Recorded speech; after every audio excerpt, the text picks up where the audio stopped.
Hi guys, welcome back to my channel, Nasya Lovaski. This episode is about the American government, the election, and the power. To some, this might be a dry topic, but others might feel differently. I'll try my best to make this informative and neutral.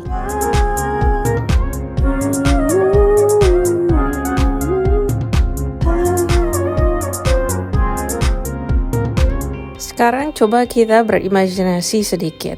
Coba kita bayangkan kita berada di sebuah sekolah. Kita, murid dan guru, mau main bersama dan kita harus memilih permainan yang membuat semua orang senang. Politik di Amerika seperti itu, tapi untuk satu negara. Amerika itu adalah negara yang istilahnya representative democracy atau demokrasi perwakilan. Karena rakyatnya bisa memilih langsung wakil-wakil yang mereka mau. Oleh karena itu, secara otomatis di sini ada dua elemen yang masing-masing punya peranan penting, yaitu rakyat dan pemerintah. Rakyat atau warga negara Amerika, definisi di sini adalah orang yang lahir di teritori Amerika atau anak yang lahir di luar Amerika tapi memiliki orang tua yang berwarga negara Amerika, anak yang berusia 18 tahun ke bawah saat orang tuanya menjadi warga negara Amerika, dan anak yang diadopsi oleh warga negara Amerika. Sebagai seorang warga negara, kita bisa memilih langsung perwakilan-perwakilan yang kita mau di pemerintahan. Pemerintah, mereka ini adalah orang-orang yang dipilih langsung oleh rakyat. Kalau sampai di sini kayaknya hampir sama ya dengan Indonesia. Ada rakyat, ada pemerintah. Tapi yang berbeda adalah di kaum pemerintahan ini kita ada 3 kekuatan yang sering disebut dengan 3 branches of government, yaitu Congress, Supreme Court, dan Presiden. Pembagian 3 ini sengaja didesain supaya menghindarkan overpower. Misalnya, presiden kita mau memajukan undang-undang baru. Nah, yang 2 tadi, Congress dan Supreme Court, harus setuju juga. Baru deh undang-undang tersebut bisa diresmikan. Jadi, presiden walaupun presiden, nggak bisa mengambil keputusan seenaknya. Congress ini memiliki kekuatan yang namanya legislative power, dan terdiri dari Senate and the House of Representatives. Senator-senator di Amerika berjumlah 100 orang. Setiap provinsi memilih 2 orang yang mereka percaya. Jadi karena kita punya 50 provinsi, jadi 50 kali 2 yaitu 100 orang. Sedangkan representative berjumlah 435 orang yang mewakili area atau district. Tugas mereka adalah bagian yang membuat peraturan-peraturan negara. Dan karena mereka dipilih langsung oleh rakyat, mereka harus membuat peraturan yang menguntungkan kesejahteraan rakyat. Sebagai seorang rakyat, kita memilih wakil kongres setiap 2 tahun sekali. Supreme Court. Supreme Court ini memiliki kekuatan judicial, yang artinya, it's hard to explain in bahasa, so let me try it in English first. So, the Supreme Court has the power to interpret laws and decide if they are fair based on the US Constitution. Oke, sekarang pakai bahasa Indonesia. Supreme Court bisa mentafsirkan apakah peraturan-peraturan baru tersebut sesuai dengan US Constitution.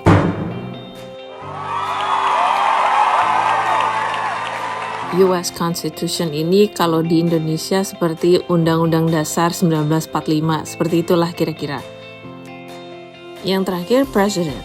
President dan kabinetnya ini memiliki kekuatan yang namanya executive power, yang artinya penegak hukum. Jadi setelah peraturan-peraturan tersebut dibuat dan disetujui, Presiden ini menekankan pelaksanaannya. Sebagai rakyat, kita memilih presiden setiap 4 tahun sekali. Nah, tadi teori sudah dijelaskan, sekarang pelaksanaannya. Sebagai rakyat, kita wajib berpartisipasi di 2 macam pemilu, yaitu pemilu Kongres setiap 2 tahun sekali dan pemilu presiden setiap 4 tahun sekali. Kenapa wajib? Ya memang ini aturan negara di Amerika, istilahnya civic duty. Kita bisa mencoblos secara langsung atau lewat mail. Kita dikasih brosur untuk membaca-baca, lalu dikasih juga ballot kita sendiri, bentuknya seperti ini. Jadi di sini kita bisa pilih apakah kita mau pilih Demokrat, Republican atau yang partai-partai lainnya. Jadi tugasku adalah memilih salah satu nominasi di sini. Lalu setelah sudah masukin ini, aku masukkan ke amplop-amplop yang sudah disiapkan dengan mereka. Sama kayak di Indonesia, jauh-jauh sebelum musim pemilu sudah banyak kampanye-kampanye supaya orang-orang yang bisa mencoblos itu memilih partai tersendiri. Contohnya tahun ini kontendernya yang paling utama adalah Donald Trump yang mewakili Republican dan Kamala Harris yang mewakili Demokrat. Tapi di kertas ini selain nama mereka berdua ada lagi partai-partai yang lain. Jadi kita sebagai warga negara bisa memilih apa yang kita percayakan. Kalau Republicans itu dia lebih konservatif, lebih ke tradisi. Tapi kalau Democrats itu lebih ke liberalisme. Tapi ada pro dan consnya masing-masing. Sama seperti partai-partai di Indonesia juga. Aku nggak tahu sekarang ada berapa sih partai di Indonesia. Dulu waktu aku kecil cuman ada 3. P3, Golkar, dan PDI. Kayaknya sekarang banyak ya. Ya, setiap partai itu ada baik dan buruknya. Jadi aku agak-agak sedikit Republican, sedikit Demokrat, tapi aku juga lagi baca ini sisanya nih. Ada Libertarian Party, ada Socialism and Liberation, Constitution Party, ada Socialist Workers, ada Green Party. Jadi sebelum aku mencoblos, aku sebisa mungkin mendidik aku sendiri. Ini orang-orang ini sebenarnya mau berusaha untuk merubah apa gitu. Warga negara Amerika yang berusia 18 tahun ke atas wajib berpartisipasi. Kalau anak-anak, turis, dan pelajar internasional tidak termasuk dalam kategori ini, termasuk orang-orang yang memegang green card atau permanent resident. Mereka tidak wajib menyoblos. Technically speaking, pemilu di sini istilahnya secret ballot. Jadi pilihan kita selalu pribadi, nggak ada yang tahu kita nyoblos siapa. Tapi aku yakin banget mereka tahu. Pendataan penduduk di sini sangat canggih. Masa sih mereka nggak tahu? Aku bisa bilang begini karena beberapa tahun yang lalu aku pernah mencoblos Demokrat.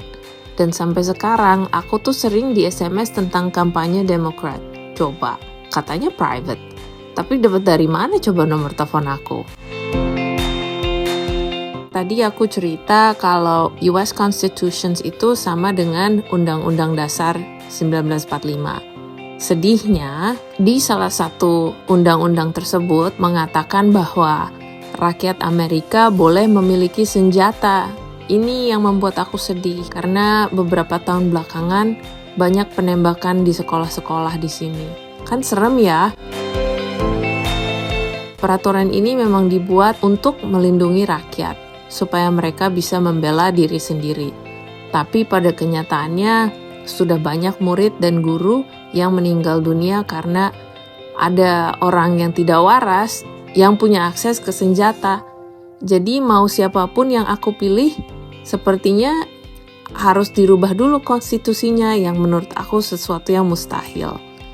Inilah kenapa episode ini aku masukkan ke kategori duka.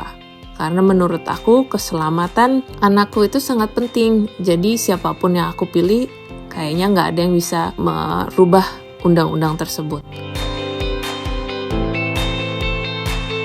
Ini cuplikan dari pemilu presiden kemarin.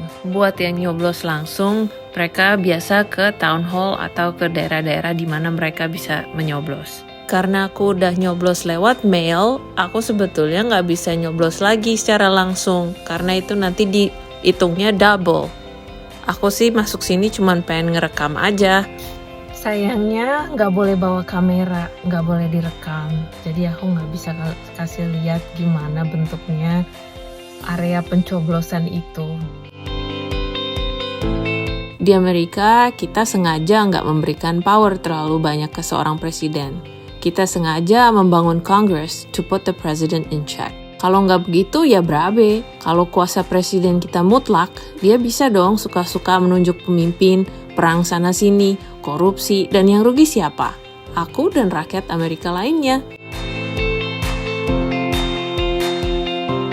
Semoga episode ini informatif ya untuk kalian yang penasaran kayak apa pemilu dan pemerintahan di sini. Kalau yang namanya korupsi memang selalu ada di setiap negara. Menurut aku itu sifat manusia yang serakah. Mau orangnya itu putih, hitam, tinggi, pendek. Ya kalau serakah mah serakah aja. Tapi kalau menurutku di sini korupsinya belum sampai melemahkan negara. Pendidikan masih bagus, keadilan dalam pekerjaan masih ada, dan fasilitas umum masih sangat bagus. Jadi ya aku betah aja tinggal di sini. Oke, minggu depan aku mau cerita tentang pekerjaan di Amerika. Dadah!